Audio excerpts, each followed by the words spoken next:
Next up, General Tso's stir fry. It's hugely popular in Chinese restaurants in the States and a great dinner fix if sweet and sour is your go-to.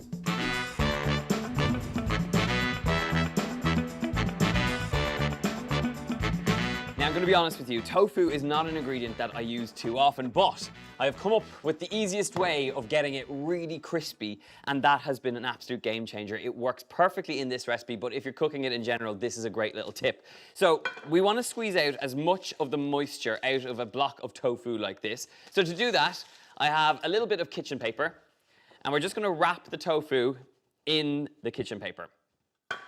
And then it's just a little bit of brute force. You got to get in there and squeeze it until as much of that liquid is out of it. This will ensure that you get really, really crispy tofu that goes gorgeously golden brown. It completely changes the texture, so it's well worth the effort. This is looking pretty good. This is actually quite a firm piece of tofu. And once you've taken out most of that moisture, it's time to slice it up. So we're going to cut this into cubes. Little bite-sized pieces is what you're after. Now, my little method is twofold. Firstly, it's to squeeze out the moisture. And secondly, it's to add a touch of corn flour. And the corn flour helps give you this gorgeous crispy exterior when you fry it off in the pan. So straight into a bowl, a teaspoon or so of corn flour, and then just give it a good mix up. As soon as it's nicely coated, set it aside. Now it's time for the sauce. This is the secret to creating that classic General Tso sauce, which is sticky, it's sweet, it's a little bit sour at the same time. And for that, we're gonna need a teaspoon of sesame oil,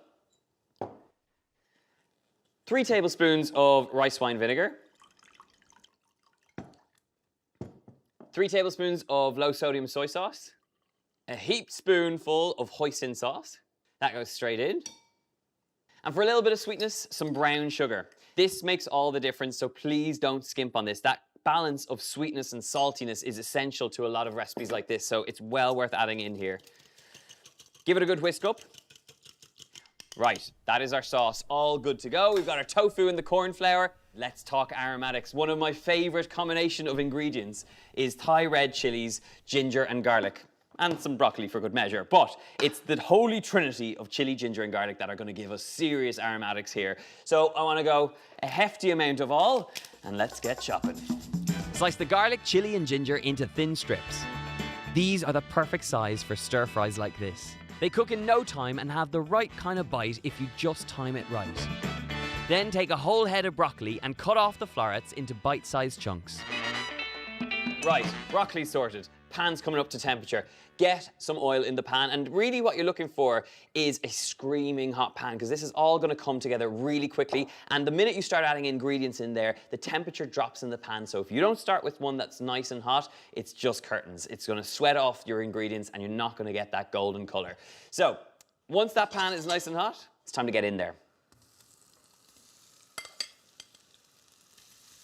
We're looking for these little blocks to turn golden crispy on all sides.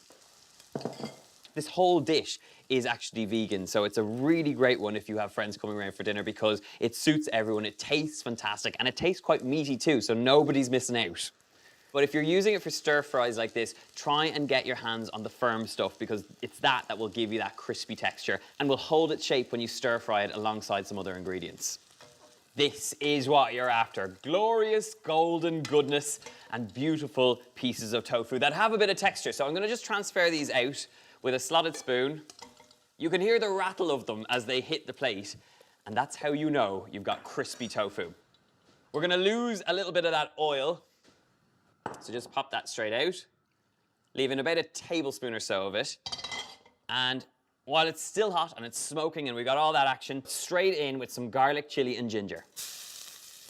Give it a quick stir, and then you get a bit of chili up your nose, and you know you're cooking. This is where it needs to be. Straight in with the broccoli.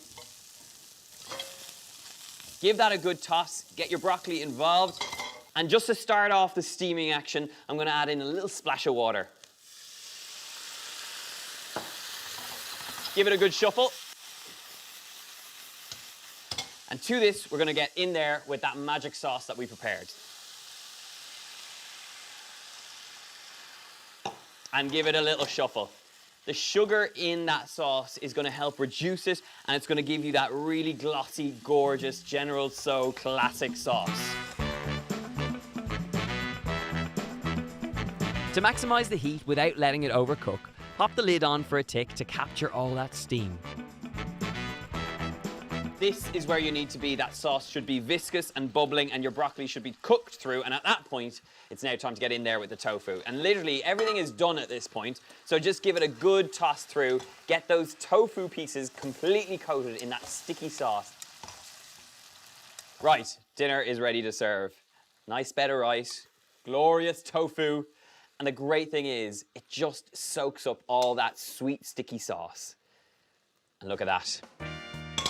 The kind of food you want to cook. It's all the things you expect from a General Tso dish, but in tofu form.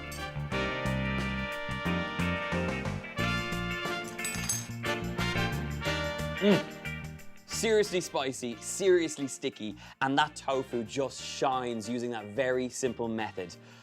I'm off to eat the rest.